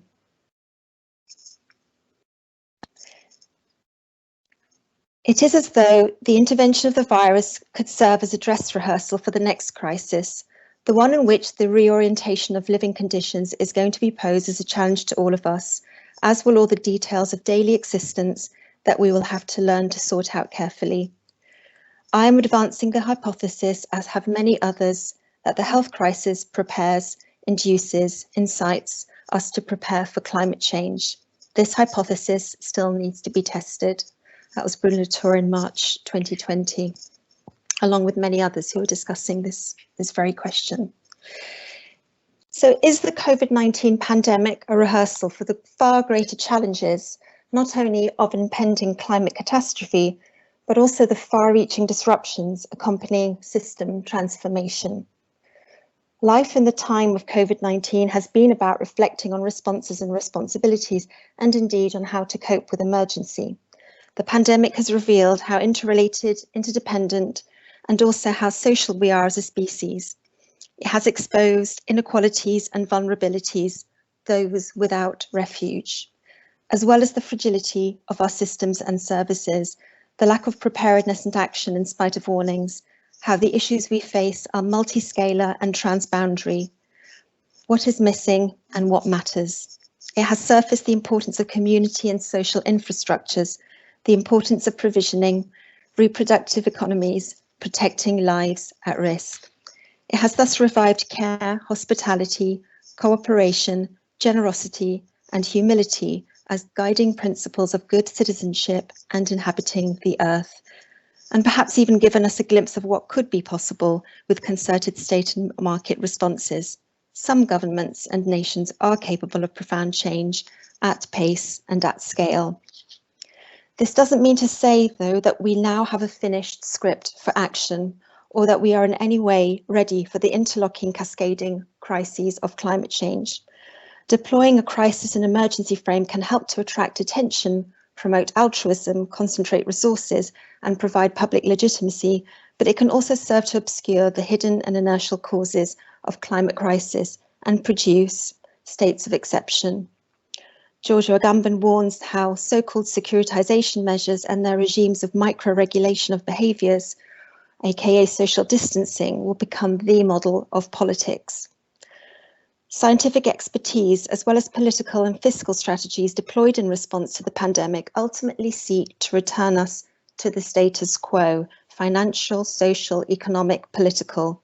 Any adequate response to climate crisis would need to recognise the inherent unsustainability of the underlying conditions.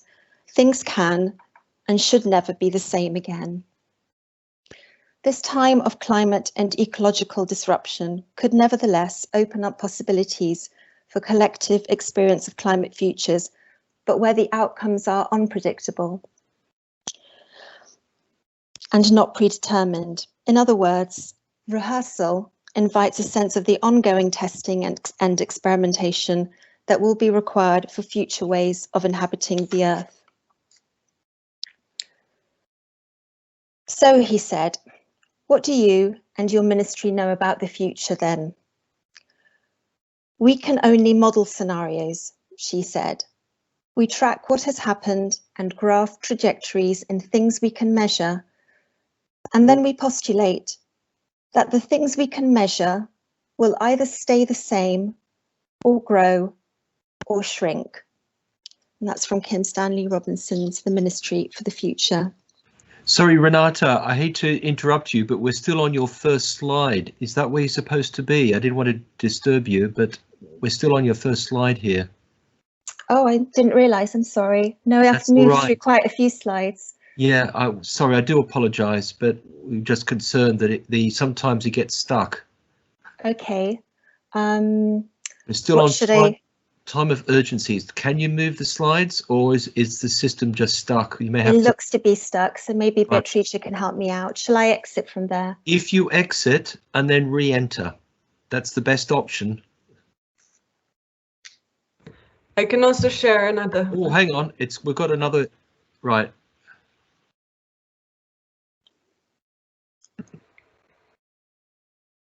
Yeah. So that was the first slide, times of urgencies.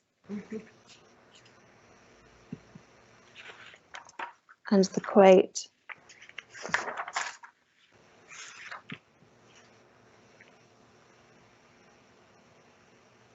Let me know when to stop. Okay.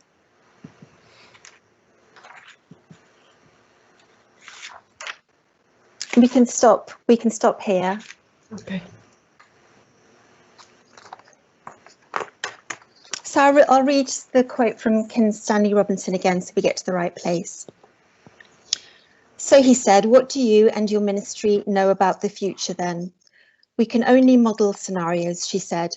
"We track what has happened and graph trajectories in things we can measure, and then we postulate that the things we can measure will either stay the same or grow or shrink." The next one.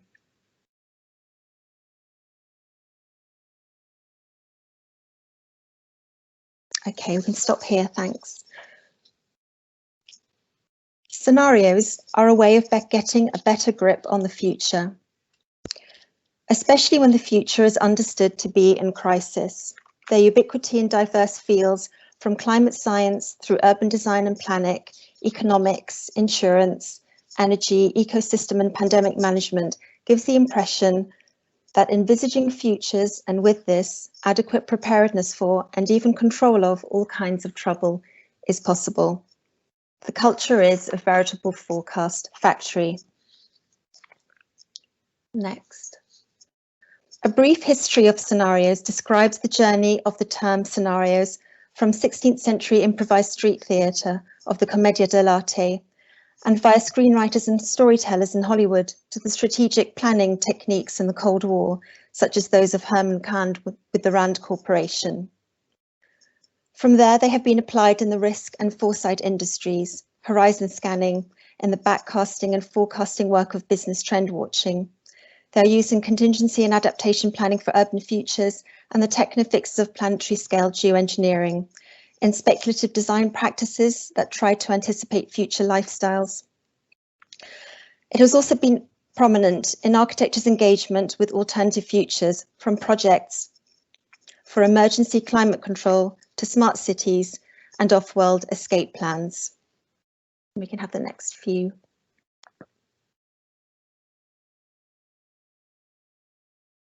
Next.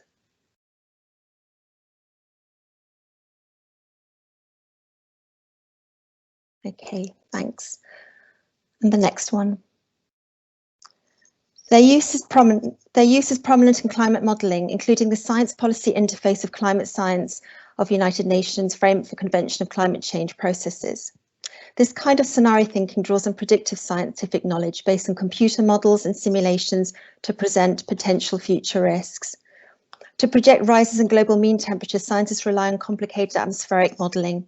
They take a host of variables and run them through supercomputers to generate tens of thousands of different simulations for the coming century in order to make a best prediction of the rise in temperature with some degree of confidence, but never certainty.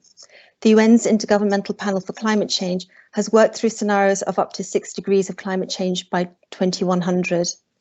A world where most of the planetary surface is uninhabitable, the oceans have stratified, and mass species extinctions have taken place. These scenarios are filled out in the catastrophic imaginings of climate fictions. Scenarios, especially the nightmare ones, have also informed the rush of wake-up and panic calls of climate emergency demanding climate justice and climate action. Next. Tracing this history of scenarios has been part of a broader effort to understand the authoritative status of scenarios within formal climate change research and policy processes, their ubiquity in narratives that underpin our economic systems, regimes of political rationality and governance, and their grip on the cultural imaginary of climate futures, especially in terms of the dominant logic of forestalling worst-case scenarios.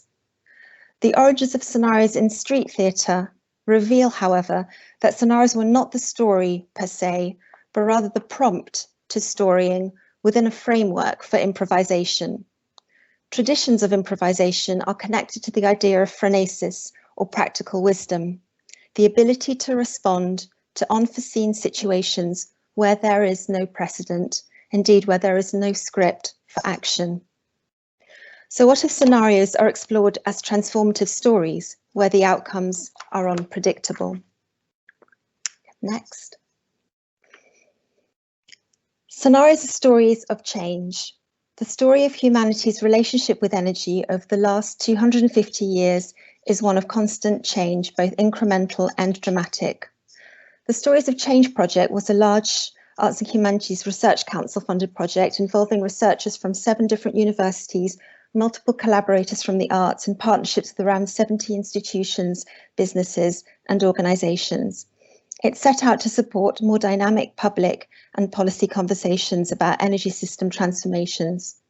And we did this with communities of interest around energy in the Midlands and South Yorkshire, South Wales and London, ranging from apprentices, factory workers and chief executives of businesses in Derby and Sheffield, descendants of Somali shipyard coal porters in Cardiff and coal miners in the South Wales valleys, and energy campaigners, policymakers and the peer outreach team, or the Mayor's Young Advisors, as they're called, in London.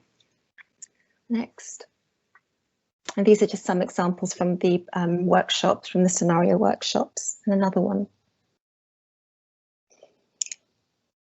The scenario making interventions drew on participatory design approaches to urban futures and were further developed during the series of speculative energy futures games and scenario workshops at the core of the project that purposefully mixed different participants.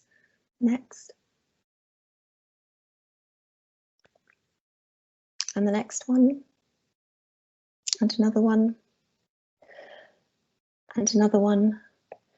The project's timescales were informed by the energy futures targets embedded in the Climate Change Act stretching to 2050 and given impetus by the emergency timeframes of the Paris Agreement 2015. Importantly, they acknowledged the dramatic and contested energy changes that had occurred in the past.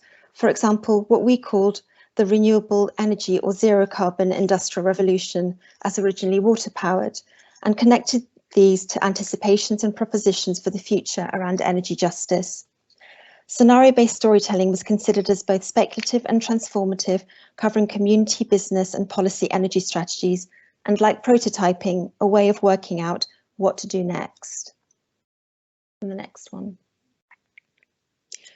The Culture and Climate Change Scenarios Project, which was funded by HEFKI Knowledge Exchange and R&D Fund, as well as a couple of charitable trusts, the Jerwood Charitable Trust and Ashton.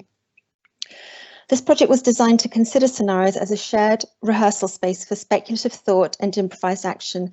The nature of rehearsal was understood as speculative improvisations and was about exploring the skills, capacities and practices necessary for both approaching and responding to uncertain futures. Next one. The project had 2 overlapping strands: an interdisciplinary network of climate researchers and a networked art science residency programme launched in Paris at COP21 in 2015. It included a direct invitation to renew practices of scenario making in an attempt to open up the possibilities for as yet unimagined futures. Our collaborative scenario making acknowledged the origins of scenarios in improvised street theatre, as well as the collective experiments of climate change. In the worldwide lab, Bruno Latour observes, we are all engaged in a set of collective experiments in the confusing atmosphere of a whole culture. The collaborative activities of scenario workshops with a range of climate researchers nourished the development of creative work by artists on the residency programme, working in different media and in different public settings. I'm just going to, you can just run through the next 3 or 4, including immersive sound installations by Emma Critchley called The Space Below, and also there was previous to that was a still from her film Common Heritage. These are the next 2 or 3, I think, are stills from an interactive documentary, but also a 3-screen installation by Lena Dobrowolska and Theo Orman-Skiping called Future Scenarios. And their work took them to Bangladesh, People's Democratic Republic of Laos, Uganda, the the US and the UK, working with different communities on this film. And also the next one, and theatrical performance and installation by Zoe Svensson, the dramaturg and creative director of the company Metis, called We Know Not What We May Be, which was a performance installation in the Barbican in 2018. That's the next two. And Factory of the Future, but we can stop there for a moment. The dominant use of scenario techniques in seeking to understand environmental transformations has tended to focus on envisaging trajectories to climate change futures, or visualizing alternative worlds, rather than imagining what it would be like to both inhabit and negotiate a transformed Earth. And we can do the next few. This is an image from the performance, but these are images from workshops at the Oslo Architecture Triennale. We can stop there for a moment. Understanding scenarios as a framework for speculative improvisations allows the future to be open in practice and attentive to matters of care, as well as the consequences of actions. This improvised practice is about finding ways of not leaving the future to take care of itself, and inviting shared practices of taking care of the future. Next one. We have a desperate need for other stories, not fairy tales in which everything is possible for the pure of heart, courageous souls, or the reuniting of goodwills, but stories recounting how situations can be transformed when thinking they can be achieved together by those who undergo them. And that's from Isabel Stengers in Catastrophic Times. Next. Rehearsing other stories in conditions where there is no obvious script for action is about strengthening the imagination, the relationships and commitments that can forge new social and economic formations for living with uncertainty. I've called this the architecture of paying attention. It is a kind of effectively and ethically engaged spatial practice, a supportive structure for practicing futures. Paying attention implies risk-taking and experimentation and thinking through the consequence of actions, or care of the possible. In this way, it is also possible to reimagine what spatial practices might yet become as infrastructures of collaborative citizenship or infrastructures of care, supporting ongoing processes of social transformation, from reworking daily practices of living to rethink the broader frameworks of value that render current approaches as the way things are, rather than asking how they could be different. And the next one. What next? Thinking and practicing the future otherwise involves reconsidering responses and responsibilities in the present day, as well as reconfiguring ways of imagining the future. There is no knowing what the future holds. We will likely continue to be anxious about our absence of foresight, our ambitions that drive both achievements and catastrophes alike, and never being prepared enough. Thinking of scenarios as stories of change and as speculative improvisations, spatial, temporal, material, and ethical, is not about future-proofing, trying to determine in advance what is coming or preventing it from happening, but about being prepared to respond to what may come while acting, coexisting, caring, and repairing in the present, and about collectively working out what next. And the next few slides, this is the project book that we made to share with our project partners. It's available online and from the Stories of Change project. And the next few slides. So this is a series of short publications with various contributors from the culture and climate change initiatives. And the next one, some of the talk is drawn on my book, Provisional Cities. And the last one, and this is the current project, which is work in progress, but it has some resources and links there already. Thank you.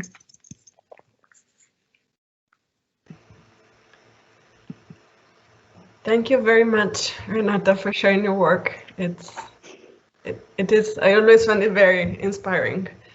And I will now take maybe just 2 minutes for a comment before we move towards the end of this evening's program. It has been very dense and really a celebration of all the research and fantastic work that has been happening in the school. And I just wanted to highlight again a couple of the links between the work that we've just seen and CUBE and the research center as we have been conceiving it and opening it up. And as Nick introduced, our initial aim, and by our, I mean, like not just Nick, I mean, but there's a very bird collective of people who have been working on this, not least Matthew Bark. But the aim in setting up CUBE has been to create a space for interdisciplinary dialogue and collaboration around the idea of built and urban ecologies.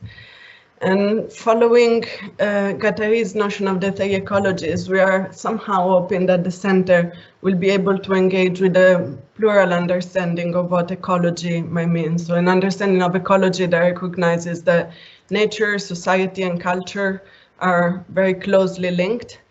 And with this idea of the three ecologies, Guattari invites us to experiment with this idea that the ecology encompasses social and spatial relations, it encompasses subjectivity, and it encompasses as well environmental concerns. So one of our key ambitions in setting the center has been to open up opportunities for all of us within that center to explore together how both practice-based and other textual or more traditional forms of research in the arts, design, and architecture can somehow help us to define, but also to promote new links between these ecologies. And we've been thinking about it in particular in relation to cities. And so one hope in setting up the center has been to that we might be able to bring together different forms of knowledge and different perspectives to address the challenges that cities are facing today, and not least the climate crisis that Renata has talked about so eloquently. And we invited Renata to talk this evening because we felt that her work exemplifies very powerfully actually some of the ambitions and the potentials of the research and the work that we have been doing within the school. And thinking about CUBE in particular, but I also saw so many connections with some of the videos that we were seeing earlier and some of the approaches of our colleagues from across all the disciplines in the school. And I wanted to highlight maybe just a few points that have been sort of resonating with me as I was listening throughout the evening, and particularly as I was listening to Renata's talk now. And the first one that I think was a quite powerful pointer in what Renata was discussing was this very strong civic dimension that I think permeates much of our research. And intending this as an interest in tackling societal challenges, but also an interest in tackling the future. And I think there has been as well an interest that Renata showed in working in ways that are participatory and open-ended and oriented to the public and to involving others. And I think that this resonates again with the work of many colleagues in CUBE, as Nick has explored, but again, colleagues from across the centers. Then there was another point had to do with the relation to practice, or somehow how it's not even the relation, but how is our practice embedded in the way we produce knowledge and we create what we might then label as research. And I think again there was you showed Renata some beautiful ways of drawing links between your practice, your art practice, and what we might define as a form of research that really does speak to the future and speaks about society more broadly. And then the last point was a drive, I think, to understanding in depth the cultural, social, political context of our cities and of our practices.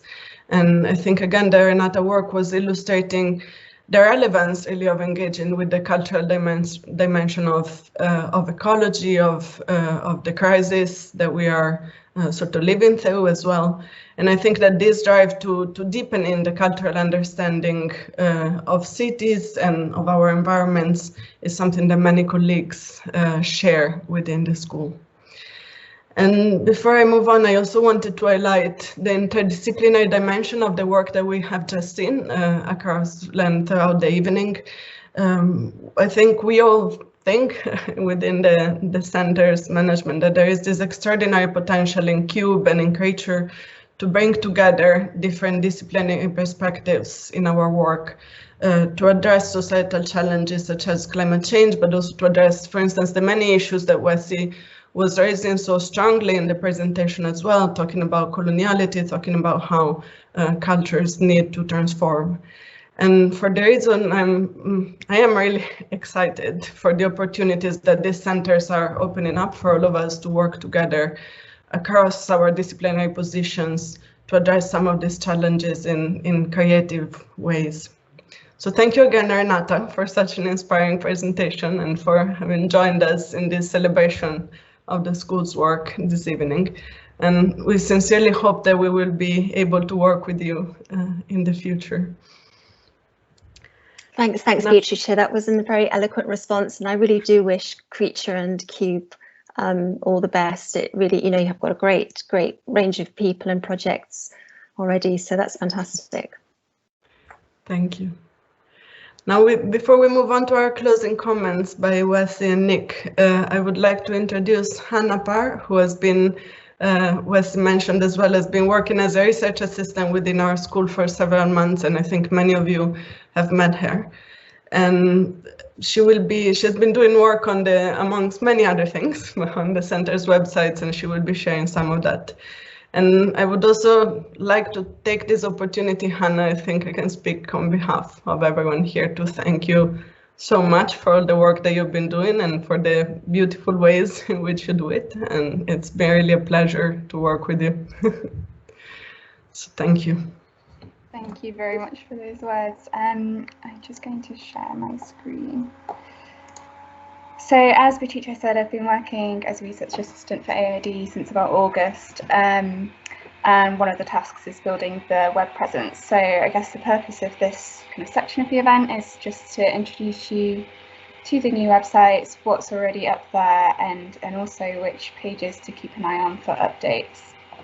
So I'll start on the landing pages. So both centres' web pages are identical in their structure, so I'm not going to go through every single page on both things to keep it brief.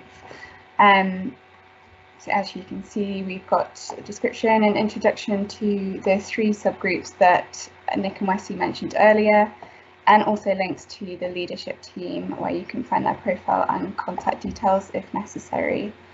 We're also trying to highlight the upcoming events that are coming up. So this will be updated regularly and can direct you straight to Eventbrite where you can register for tickets.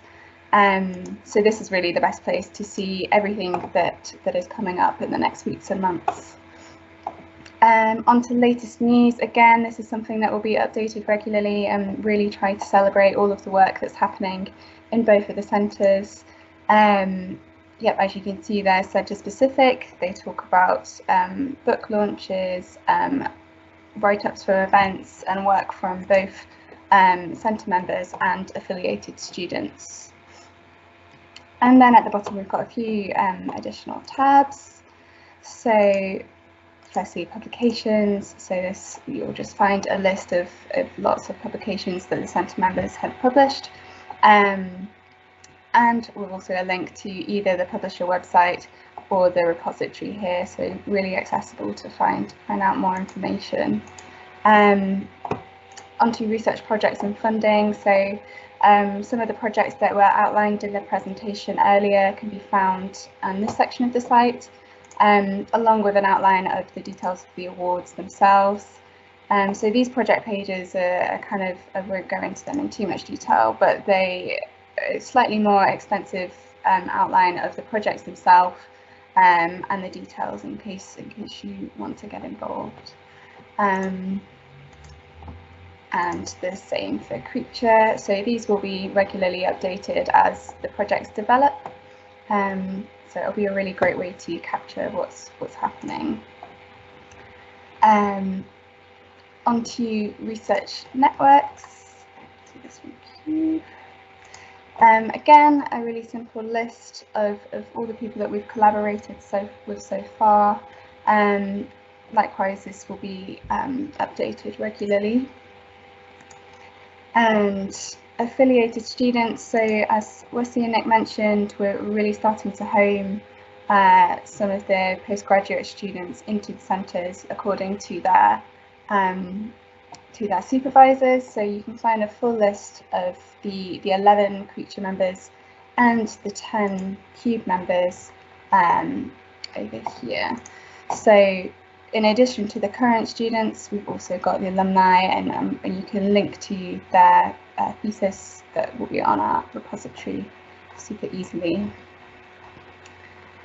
And finally, for these main pages, we've got the past events section. So we're really trying to create an archive of all of the really interesting events that both centres are kind of using. So as mentioned earlier, the AAD sessions, or what was the research seminars, has been an extensive series, and you will eventually be able to find everything that's related to each centre here. You can also, in case you missed a seminar, find the recording so you can catch up whenever. And similarly, as mentioned earlier, the Living Memory Cities and Urban Depth workshops as well.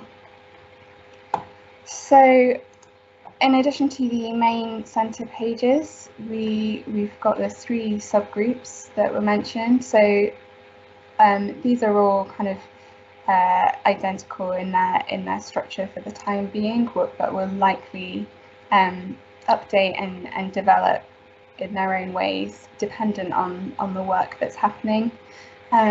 So cities, you'll find a description, some information about various projects, and also links to the project pages. So some of these, it doesn't seem to be opening.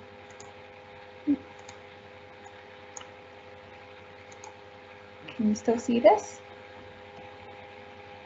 Yeah, so some of these are linked to the ISI page, and others directly to the project pages that I mentioned earlier. So if you're interested in finding out more about any of the projects that were outlined earlier, this is where to look. And I'll quickly run through the other groups. So likewise, Architecture of Rapid Change and Scarce Resources. So both cities and ARCSA have their own dedicated website that you'll find a link to here, with a much more extensive kind of outline of their work. And finally, each similarly, projects and descriptions. And then back to Creature, the 3 centres, public face, exactly the same structure. And similarly, these will all link to the ISI page, and again here. And for transcultural exchanges and networks, so as Wesley mentioned, this is one of the groups in Creature that is more text-based. So in addition to the practice portfolios, you'll also find links to some of their weightier publications. And these will all link to external pages with more information. And I think that's it. Good to keep it brief.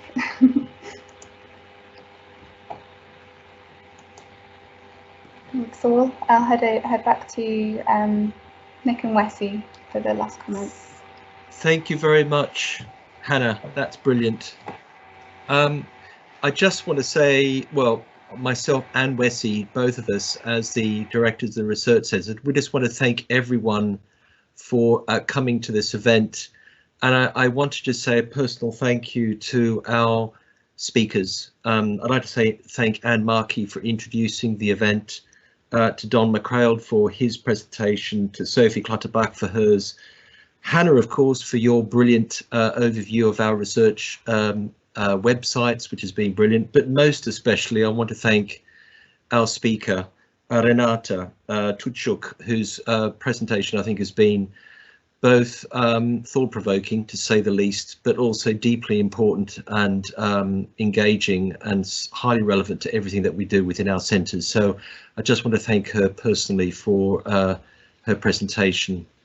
Wesi, I know you've got a couple of announcements, I think, that you want to highlight as well, don't you?